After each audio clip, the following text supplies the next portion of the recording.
Hello viewers, മേരാ പ്രിയ ദർശകോ, എൻ്റെ പ്രിയ കാഴ്ചക്കാരെ, എൻ നൻപറുകളെ, മേരെ സാത്തിയോ. Today I am giving you a +2 English. It's a poem. It's Mending Boy. It's very renowned poet, Robert Frost. He's an American poet.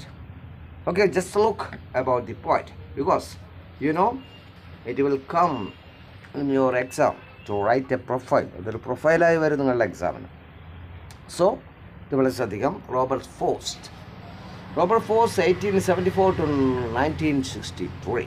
അപ്പോൾ അദ്ദേഹത്തിൻ്റെ ജനനം 1874 മരിച്ചത് 1963. It's an American poet. അറിയാത്തൊരു അമേരിക്കൻ പോയിറ്റാണ്. He is well known for his poems which are in colloquial style. അല്ല, കൊളോക്കിയലായിട്ടാണ് പറഞ്ഞാൽ ഒരർത്ഥമായിരിക്കും വിചാരിക്കാൻ, പല അർത്ഥങ്ങൾ നമുക്ക് കണ്ടെത്താം. That's colloquial style. അങ്ങനെയുള്ള കവിതകളാണ് അദ്ദേഹം. His poems begin in delight and in wisdom. Delight വളരെ സന്തോഷകരമായി ആരംഭിക്കുന്നു അദ്ദേഹത്തിൻ്റെ കവിതകൾ. അവസാനിക്കുന്നതോ വളരെ അറിവോടുകൂടി, വളരെ ജ്ഞാനത്തോടുകൂടി എന്നൊക്കെ പറയാം. That's his speciality. കാരണം എല്ലാവർക്കും കിട്ടാത്തൊരു അനുഗ്രഹമാണത് കേട്ടോ, ഈ writing. Because you know, in Malayalam so many famous renowned writers, and also in our language. അത് നമ്മൾ മറന്നു പോകരുത്. എനിവേ, അതുപോലെ നോക്കാം. Then he has received the Pulitzer prize a number of times. Pulitzer സമ്മാനം ഒരുപാട് തവണ അദ്ദേഹം കരസ്ഥമാക്കിയിട്ടുണ്ട്. Stopping by woods on a snowy evening. വളരെ ഫേമസ് ആയിട്ടുള്ളൊരു പോയാണ് കേട്ടോ. Miles to go before I sleep. ഒരു ലൈൻ ഉണ്ട് അതിൽ, അല്ലേ? ഒരുപാട് മൈലുകൾ താണ്ടേണ്ടതായിട്ടുണ്ട് എനിക്ക്. ഉറങ്ങല്ല അവിടെ ഉദ്ദേശിക്കുന്നത്. നമുക്കൊരുപാട് കാര്യങ്ങൾ ചെയ്ത് തീർക്കാനുണ്ടാവും ജീവിതത്തിൽ, അതാണ് ഉദ്ദേശിക്കുന്നത്. അതുപോലെ തന്നെ road not taken, 2 roads diverged in a watch. അപ്പോൾ 2 റോഡുകൾ അദ്ദേഹത്തിന് ഏതിയെ പോകണമെന്നറിയില്ല. കാരണം നമ്മൾ തിരഞ്ഞെടുക്കുന്ന നമ്മുടെ ഓരോ വഴികൾ, അതാണ് ഉദ്ദേശിക്കുന്നത്. വളരെ വായിച്ചിരിക്കുന്ന കവിതകളാണ് കേട്ടോ. അതുപോലെ അവർ Jawaharlal Nehru has had these lines inscribed and kept on his table.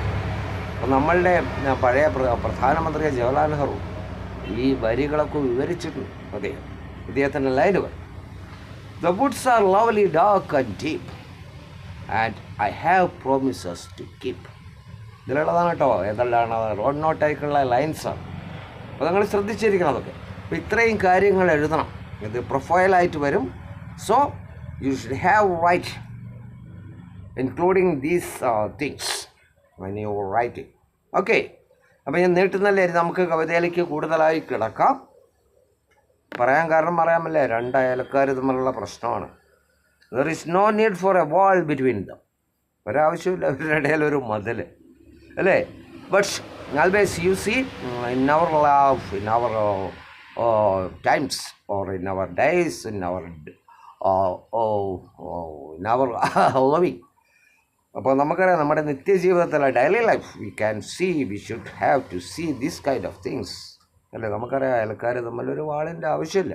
But every morning it has block, അല്ലേ? എപ്പോഴും രാവിലെ നോക്കുമ്പോൾ തകർന്ന് കിടക്കണമാണ്. മനസ്സിലായില്ലേ? 2 ആൾക്കും 2 യാർഡുകളൊക്കെ ഉണ്ട്. അപ്പോൾ അവിടെ ഒന്നും അതിൻ്റെ ആവശ്യം ഇവിടെ വരുന്നില്ല. Then I will see you my next video. I will continue this class. Okay, thank you everyone.